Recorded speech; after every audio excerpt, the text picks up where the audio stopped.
buddy, how you doing, man? I'm great. Dave Caldwell's coming from not just Masters, Right. the Masters University. How did I do? You did great. And by the way, I think everyone should be happy that they get to listen to you in the mornings because you bring energy, you bring joy.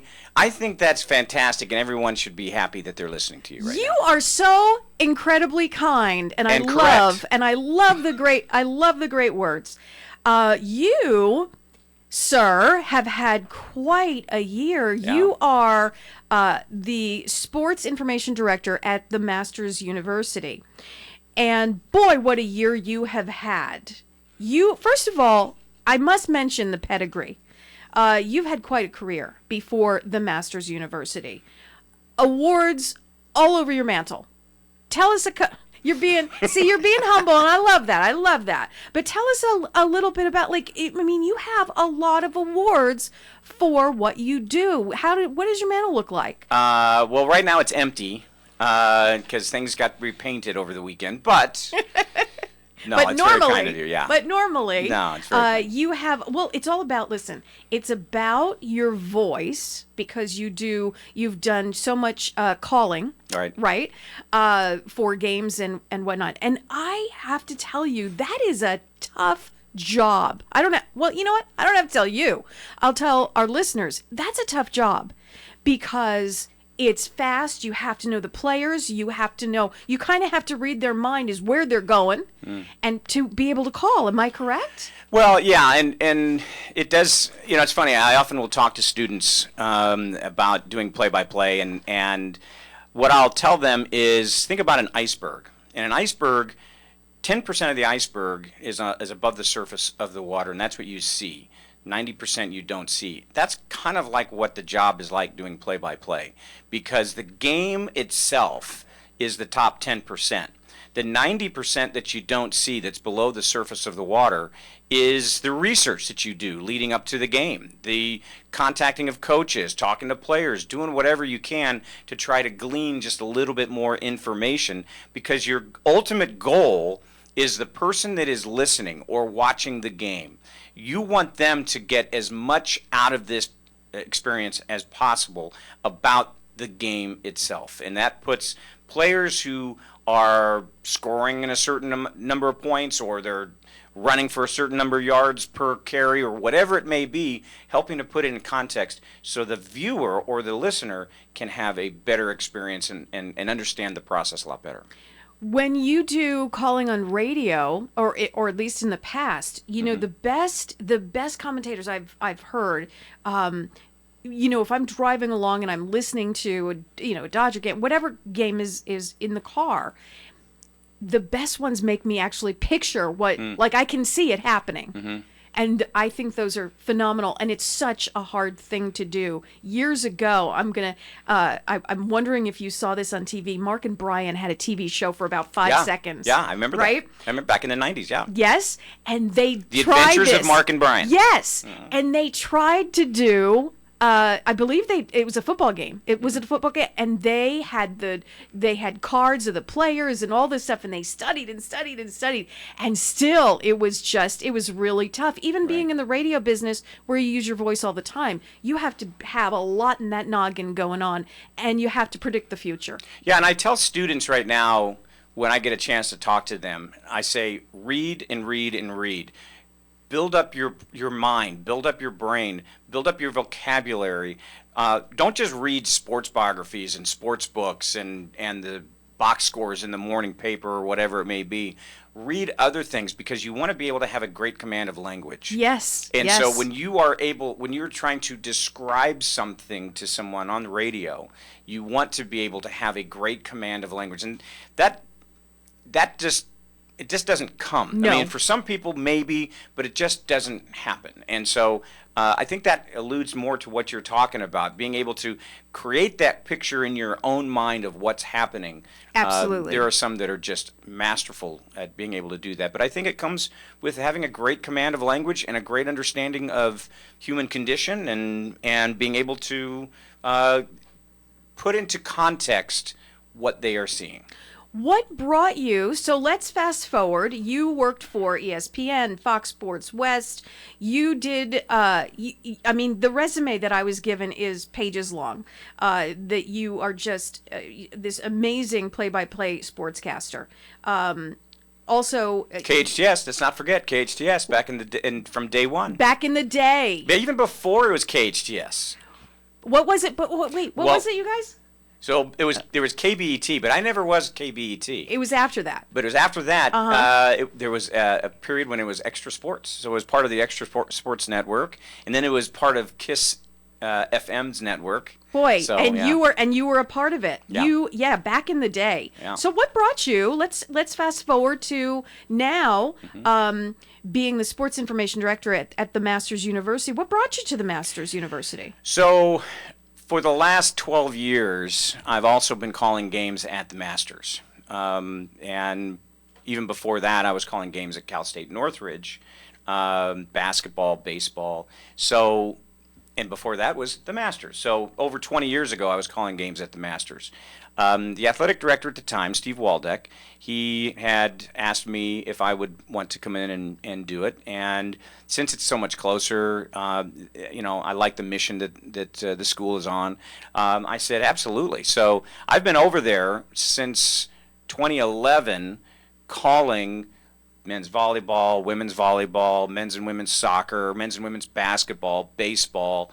And so when a year ago, the previous sports information director, Tim Hyduk, he let me know that he was moving on to another school. Had a great opportunity, and he couldn't say no to the opportunity. And I spoke to the athletic director, and I said, I would be really interested in coming in and doing that job because the people are fantastic. I love the coaches, love the entire department, and bada boom, bada bing, And it there happened. you go. Yeah. There you go. Yeah. Little twist of the pinky ring, and you're and there you are, right? You have had an amazing year in sports at the Masters University. Yeah. Championships, Yeah. Galore. Tell us a little bit about what's going on. So the best way to put it into perspective is this. Masters has been an institution since 1927. So we're going to be coming up on our 100th anniversary in the next 4 years. I did not know that. Sports, to the best of our understanding, has been at the Masters since the early 1960s.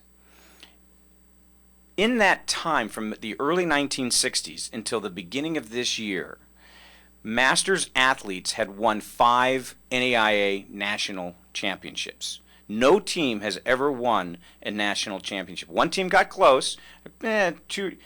Three other teams got close, got to the semifinals. One team got to the finals, the championship, men's soccer in 2009, losing that. But 5 individuals had won NAIA national championships. Actually, 4 individuals. John Gilbertson won 2. This year alone, Masters athletes won 5 national championships. This year alone. This year alone. Caleb Pouliot in the indoor pole vault and the outdoor pole vault was a national champion. Davis Bogus in the 10,000 meters, a 10K. And then Bogus, Zach Gary, Anthony Giorso, and Sam Jean combined in what's called the distance medley relay in the indoor national championships that was held in South Dakota this year. They won the national championship on that. And then finally, Easton Johnson in men's golf, just a freshman, won in a 2-hole playoff in Arizona the national championship. On top of that, we've had 2 runners-up this year. One was Hannah Ulibari, who is a freshman women's golfer. She had the lead after the first 3 rounds of the NAIA National Championship. Then another player got in front of her, and so she ended up as the runner-up in that one. We had our men's volleyball team go to the semifinals of the national tournament. Their coach, Jared Goldberg, who was on the program not too long ago, and one of his players, Nolan Flexen. Jared was the coach of the year in the NAIA. Mm-hmm. Nolan is the player of the year in the NAIA. Also, the men's golf team, part of what Easton was part of, mm-hmm. they finished as the runner-up in the team portion of the golf championships that was held in Arizona. So it's been a massively productive year. Like I said, 5 national champions in the last, 60 years? This spring alone, just the calendar year of 2023, we had 5 additional national champions crowned, plus a couple more runners-up. And on top of all that, cross country and track and field, number 3 in the nation, according to the U.S. Track and Field and Cross Country Coaches Association, and had 32 All-Americans this year. What do you all of a sudden, like, what do you contribute this historic? I mean, it's literally historic. Yeah. These wins. What do you contribute that to? You know, it's great coaching. Bottom line, great coaching, great administration that gives full support to all of the coaches. We are an institution that is about Christ and Scripture, and so you have to give glory to God for what has happened. The athletes are focused. They are of high character. They are determined to do what they can with the gifts that God has given them. And again, I just kind of go back to that support that is there. Zach Schroeder is the track and field coach. He and his wife, Amy is the assistant coach.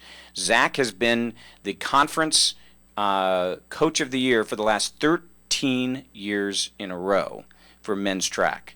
The last 3 years with women's track as well. When you have coaches like that, Kelvin Starr took his team to the national tournament this year, was coach of the NAIA Coach of the Year. You have those kinds of individuals. Jacob Hicks, the golf coach, 3-time running now, defending conference coach of the year. When you have people like this that put the athletes first and help to develop their character first and foremost, the success just naturally follows. And I think what we have seen this past year is a perfect example of that. When you think of the Masters, let me say, when I think of the Masters University, I know I have a lot of friends who have gone to the Masters University, but they've all gone in the arts department. They're singers, musicians, high quality, like super duper high quality. I didn't think it was a sports school. Like I didn't, that's my perception. So we have to change that. We have to change that perception completely. It is absolutely considered one of the best now sports schools. Oh yeah. Right? Oh, I think you really need to look at that. And I have said this forever. I mean, I've been calling games over there over 20 years, with one period of time when I was at KHTS and doing things with Cal State Northridge. When I didn't do anything, it's the best kept secret in Santa Clarita. Right? I mean, if you are a sports fan, you just pop over here, go across the tracks into Placerita Canyon, and you are able to see some of the highest quality sports that you can see. Men's baseball, they finished 31-14, I believe it was this year. Went into the GSAC tournament, got knocked out of that. Otherwise, they could have gone on to possibly national. Monty Brooks has been coaching the baseball team for the last 27 years, has over 800 wins now in his career, 13th winningest coach in NAIA, current among NAIA active coaches. There is great athleticism that is going on here. Players are going on from here and playing professionally. Of course, the most famous one, Mike Penberthy, went from playing at Masters, went into the Lakers, won a national championship with them, with Shaq and Kobe back in around year 2000, and then came back, won with them again as an assistant coach with the Lakers. But we've got players that are currently playing basketball overseas. Tim Suarez is with the Sydney Kings, a starter with them, playing in the National Basketball Association of Australia. We've got players that are playing in Europe. Baseball players that are on the cusp of getting to the major leagues. Several have gotten to the major leagues. It's quality athleticism that's going on over there. And that's why I say it's the best kept secret. If you are a basketball... Stephanie Suarez, perfect example. Stephanie Suarez, women's basketball player, was with Masters for 4 years, then transferred to Iowa State for this past season. She got drafted. She was the 4th overall pick in the WNBA draft a couple of months ago. It all 4th starts overall pick. It all starts at the Masters University. Yeah. I am so sorry. We are running out of time, Dave. Yeah. We could talk. You got to come back. Okay. You got to come back. You got to call me. Just say, Dave, come back. Okay. I'm here. We got to continue to talk, because this is quite amazing to me, and I honestly, I had no idea. And so when you say it's the best kept secret, it is the best kept secret. But you know what? We're going to start leaking it. We're going to start telling people, because this is fantastic. This is fantastic that such professional athletes, such amazing talents, the gifts that they have been given, and they're sharing them with us. What is the best way? By the way, as we close this interview, Dave, what's the best way to get in touch with you or anyone who is interested in continuing their sports and their education at the Masters University? So there's a couple of websites, obviously masters.edu, and that's the main website for the institution. If you're interested in going to school there, or interested in anything else that may be going on, if you want to be specific to the athletic program, the athletic website is gomustangs.com. Obviously, we're the Masters Mustangs, so gomustangs.com. You can see the list. We have 18 collegiate sports that we participate in. And so you can get all that information there. Fantastic. We've been talking to Dave Caldwell, Sports Information Director from the Masters University. Have a great week. You too.